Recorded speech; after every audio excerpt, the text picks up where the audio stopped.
Bonjour à tous, j'espère que vous allez bien. On se retrouve aujourd'hui dans mon planeur journal pour la création du mois de juillet.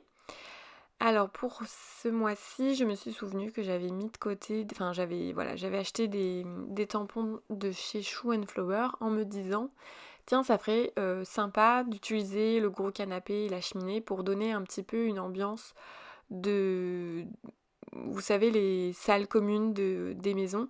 Donc du coup, bon, forcément là j'ai pensé à Gryffondor parce que c'est la seule dans les films qu'on voit finalement, même si on voit un peu celle de Serpentard à un moment donné, mais voilà, la principale c'est quand même celle de Gryffondor qu'on voit le plus. Donc voilà, je me suis dit ça ferait une salle, une petite salle commune en cover pour le mois de juillet. Du tout, ça fait pas du tout une ambiance estivale, mais bon, de toute façon, vu que mon thème c'est Harry Potter ou la magie de manière générale, c'est pas très très grave. Donc, je tamponne voilà, mon petit fauteuil en premier avec le système de cache. Donc, je tamponne sur une feuille blanche, je détourne et je pose pour pouvoir mettre après la cheminée, enfin la cheminée et les cadres. Et je tamponne d'abord les cadres en premier, puis je fais le même système de cache pour pouvoir mettre la cheminée par la suite. J'avoue que cette mise en page là, le de juillet, elle a été très très très très longue à mettre en place. Mais, je me suis fait grave plaisir et c'est bien le principal. Vraiment, je me suis fait plaisir dans le tamponnage. Vous savez que j'adore faire du tamponnage, donc clairement, voilà, je me suis dit, ça fait longtemps que t'as pas pris le temps de faire un vrai truc pour ton bugeot. Là, pour une fois, je m'y étais prise en avance, donc je me suis dit, fais-toi plaisir, t'es pas à la bourre, t'as le temps de faire ton mois de juillet, alors fais-le correctement. Et donc, oui, du coup, je m'y suis pris début juin pour le mois de juillet et c'est pour ça que j'ai froid. Parce que début juin, il faisait moche et froid, par chez moi en tout cas. Donc voilà, je suis en pull. Mais j'espère qu'au mois de juillet, au moment où je publierai cette vidéo, il fera beau. Enfin bref. Donc voilà, j'ai commencé, vous voyez, à assembler mes petits éléments. Ça commence à être quelque chose de plutôt sympatoche. Par contre, juste ça m'allait pas et j'avais très envie de faire plein d'éléments en fait. J'avais vraiment envie de quelque chose de plus chargé, avec plus de choses à mettre en couleur, etc. Et d'ailleurs, pour la mise en couleur, je me suis dit... Alors au moment où je vous publie cette vidéo, j'aurais publié une vidéo sur, normalement, sur mes Caran d'Ash. Donc je me suis offert une boîte de 120 crayons de couleur de chez Caran d'Ash et c'est les Supracolor, donc ce sont des crayons de couleur aquarellables. Et du coup, au moment où je filme cette vidéo, je n'avais pas encore réalisé de projet avec ces crayons-là. Je pense au moment où je publierai la vidéo, j'en aurai probablement d'autres, mais je les aurais peut-être pas forcément montrés. Enfin bref, vous avez compris, je publie pas forcément mes vidéos dans un ordre chronologique. Enfin bon, bref. Et du coup, voilà, c'était mon premier projet avec les crayons de couleur Supracolor. J'avais dit que je ferais de l'entraînement avant et en fait je l'ai pas fait. Alors je pense que je le ferai, hein, je le ferai bien avant. J'ai prévu de faire des tamponnages et de m'entraîner un petit peu plus, mais au final, bon, ça m'a servi d'entraînement cette page-là aussi parce que ça m'a permis d'un petit peu appréhender, de faire connaissance avec ces crayons de couleur-là, parce que je vous avoue que, comme je vous l'ai déjà dit, enfin, je l'ai déjà dit dans la vidéo de présentation pour ma boîte de 120 couleurs, c'est que là, je suis pas habituée, enfin, je connais qu'une marque, c'est les Faber-Castell, les Aquagrip, et en fait, ils sont, ils sont très très très vieux, ils ont plus de 15 ans, mes crayons de couleur, si c'est pas plus, je suis en train de me demander. Ouais, au moins 15 ans, ça c'est sûr, et parce que j'étais à l'école quand je les ai achetés, et enfin, c'est une gamme qui n'existe plus trop, alors je pense qu'on peut encore en trouver peut-être... peut-être dans des magasins qui ont encore du stock et encore je suis pas certaine et enfin clairement voilà, ils sont vieux, ils sont pas mauvais non plus, hein, parce que voilà, je continuerai à les utiliser, je pense, et encore, je vais peut-être les donner à mon fils. Enfin bon, bref. Mais du coup, j'avais vraiment envie de changement. Voilà, ça faisait 15 ans que j'avais que cette boîte-là. J'en ai jamais connu d'autres, à part une fois où j'ai eu en échantillon un Derwent et un Faber-Castell, mais Albert Dürer, si je le dis bien, Albert Dürer, enfin bref, je sais jamais le prononcer ce truc-là. Enfin bref, et du coup ça m'a vraiment donné envie de tester autre chose. Alors j'ai fait des recherches, machin, tout ça, je crois que je vous ai expliqué ça dans la vidéo, donc désolée si je radote. Mais j'ai fait pas mal de recherches et il s'avère que voilà, je me suis dit ok, cette marque-là je pense devrait me correspondre. Ils sont très crémeux, j'ai grave envie d'essayer des feutres des crayons de couleur pardon, hyper crémeux. Donc pourquoi pas faire ça. Et donc voilà, cette mise en page là, donc que vous allez voir un petit peu plus tard, sera avec ces crayons là. Donc je reviendrai un petit peu plus là-dessus. Donc en fait, bon, rien de très nouveau, mais ce que je suis en train de faire là, c'est pour ça que je vous dis pas plus d'explications, mais c'est des choses que j'ai déjà fait le mois d'avant, c'est-à-dire mettre mes stickers sur la vue mensuelle, souligner la première ligne de chaque case de chaque jour pour mettre la date. Et puis je continue du coup à décorer avec mes petits tampons. Vous allez voir, vraiment, encore une fois, même là, sur cette page-là, je me suis encore fait plaisir. J'ai mis pas mal de tamponnage. Donc voilà, au niveau mise en page, c'est assez classique et c'est vrai que du coup, le fait que ce soit préconstruit, ça laisse encore une fois pas tant de place que ça à l'imagination. Au niveau construction des cases, etc. Hein, puisque forcément on est limité, mais en soi, si vous êtes pressé, que vous n'avez pas envie de chercher des mises en page différentes, ce genre de carnet préconstruit est très bien. Clairement, il est très très bien. Moi perso, ça m'a pas mal servi cette année parce que j'avais voilà, les fois où j'étais à la bourre, j'avais pas à réfléchir plus que ça, à part pour la première page de couverture. Mais sinon, dans l'ensemble, j'allais très vite puisque il n'y avait pas besoin il n'y avait pas trop besoin de réfléchir sur les autres mises en page. Donc c'est vrai que c'est pas mal du tout. Je vous avoue que je suis déjà en train de réfléchir à septembre parce que déjà ça va arriver vite et qu'il faut que j'y pense maintenant, avant qu'il soit trop tard. Et je me pose beaucoup de questions. Est-ce que je reprends un carnet Creagus ou est-ce que je prends un bugeot plus classique dans lequel je pourrais de nouveau, encore une fois, pousser un peu plus la créativité. Et j'avoue que j'ai un petit peu envie parce que j'ai envie de sortir un petit peu de ma zone de confort et d'être un peu moins dans le train-train, on va dire, habituel, même si au final le carnet de Creagus est vraiment super et que ça m'a bien servi cette année. C'est pas du tout... Enfin, c'est juste que j'ai envie de changement et pas... Et pas de retourner forcément dans ce type de carnet-là, même si franchement j'adore le système, j'adore le système aussi à anneaux et tout, mais j'avoue que, ouais, je sais pas, j'ai presque un petit peu la nostalgie des anciens carnets.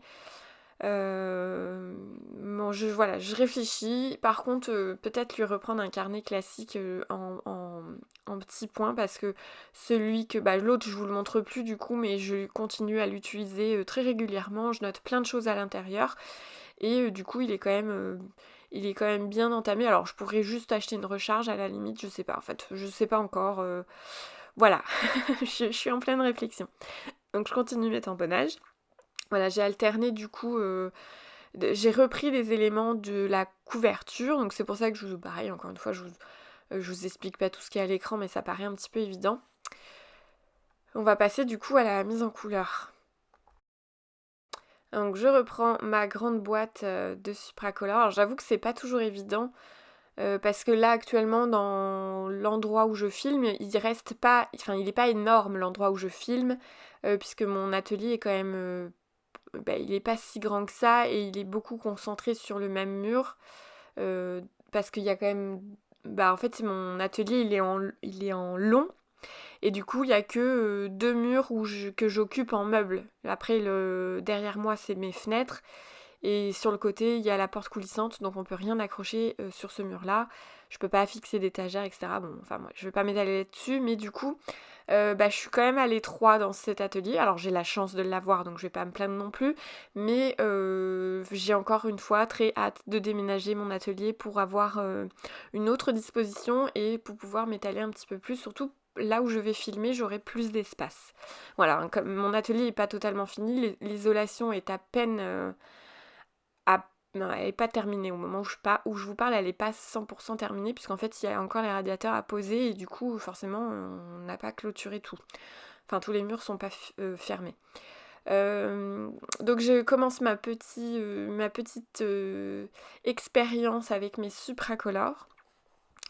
Et je vous avoue que je sais pas trop encore comment m'y prendre. Je pense qu'il y a plusieurs techniques, mais après ça dépend encore une fois de enfin ouais, je sais pas comment expliquer, mais je pense pas qu'il y ait de bonnes ou de mauvaises techniques en crayon de couleur.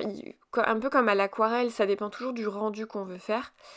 Donc là, moi, ce que j'ai fait dans un premier temps, j'ai testé les deux techniques dans cette vidéo-là. C'est-à-dire, je fais une première couche de couleur avec une couleur très claire, puis je viens mettre une couleur un petit peu plus foncée, et puis je reprends ma couleur claire et j'essaye de fondre un petit peu, puis je reprends ma couleur. Enfin voilà, j'ai vraiment essayé de faire cette technique-là.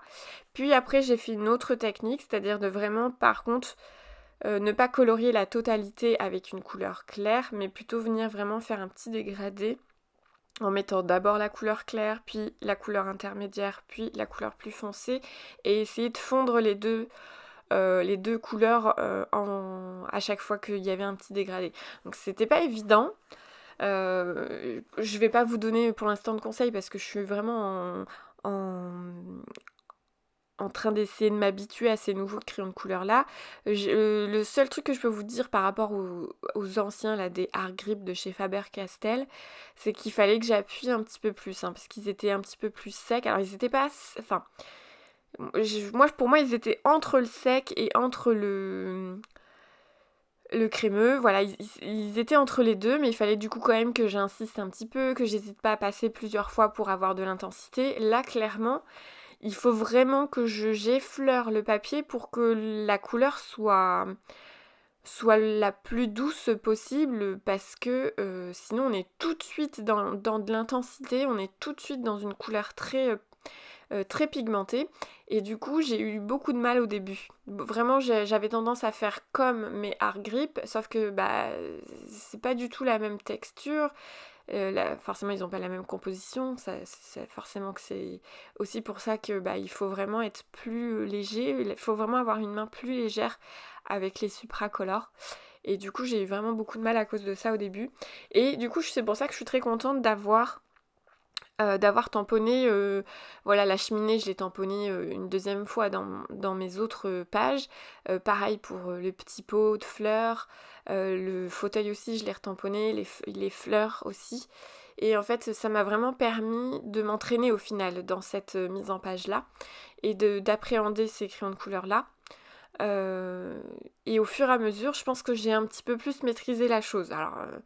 je pense pas je vais pas vous dire que je suis devenue une experte en un dessin, parce que ce serait pas vrai, mais je regrette pas du tout d'avoir fait une mise en page très très longue sur ce mois de juin, parce que ça m'a vraiment obligée à prendre du temps et à vraiment essayer de me familiariser avec mes supracolores. Alors je pense qu'il va me falloir plus de temps, hein, forcément, pour vraiment bien les maîtriser. Mais en tout cas, je suis très très contente de les avoir achetés, et je regrette pas du tout mon achat. Donc je suis tellement contente d'avoir une si grande palette de couleurs pour faire une super mise en page, des beaux dégradés, etc. Voilà. Alors au niveau du choix des couleurs, donc j'ai eu envie de faire des fleurs jaunes avec un dégradé qui allait tout doucement vers du orange et du rouge. Et puis j'ai mis un coussin rouge pour vraiment essayer de symboliser un petit peu la salle commune de Gryffondor. Voilà, forcément que c'était compliqué pour moi de faire plus détaillé. J'avais pas spécialement envie d'essayer de reproduire à l'identique la salle commune de chez Gryffondor, mais voilà, c'était une occasion d'essayer de représenter un petit peu ça comme je pouvais, et puis surtout l'occasion d'utiliser mes supracolores.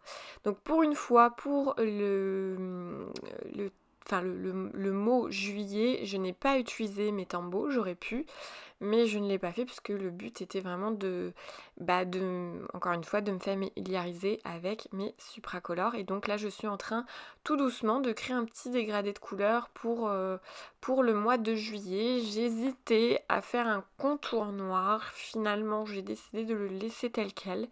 J'avais peur de tout gâcher avec mon contour noir, donc je l'ai pas fait. Oui, j'ai rajouté des fleurs parce que si je m'étais arrêtée à essayer de juste symboliser la salle de Gryffondor, bah clairement j'aurais juste laissé les éléments du centre et c'était tout. Donc voilà, j'ai mis quand même des petits, vous voyez, des tampons qui font comme des feuilles de papier avec des notes dessus. Donc voilà, je trouvais ça plutôt sympa de les rajouter. Qu'est-ce que je peux vous dire d'autre? Oui, donc j'ai coupé, voilà, là on va regarder la totalité, hein. J'ai pas tout filmé, ça aurait été beaucoup trop long, j'ai passé plus de 2 heures, presque 3 je crois, non, 2 heures et demie, ouais c'est ça, 2 heures et demie sur cette petite mise en page là, c'était très long, mais je le regrette pas. D'ailleurs j'ai perdu patience sur les toutes petites feuilles, il y a des tamponnages qui sont pas coloriés dans mes semaines là, vous allez voir, voilà, comme là. Mais voilà, je pensais que je m'étais assez entraînée et j'avais plus le courage pour ces petits feuillages-là. Voilà, j'espère du coup que cette vidéo vous aura plu et inspiré. En tout cas, moi j'ai pris énormément de plaisir à faire cette mise en page et cette mise en couleur, surtout avec mes crayons de couleur. Voilà, je vous dis à très bientôt dans une prochaine vidéo. À bientôt!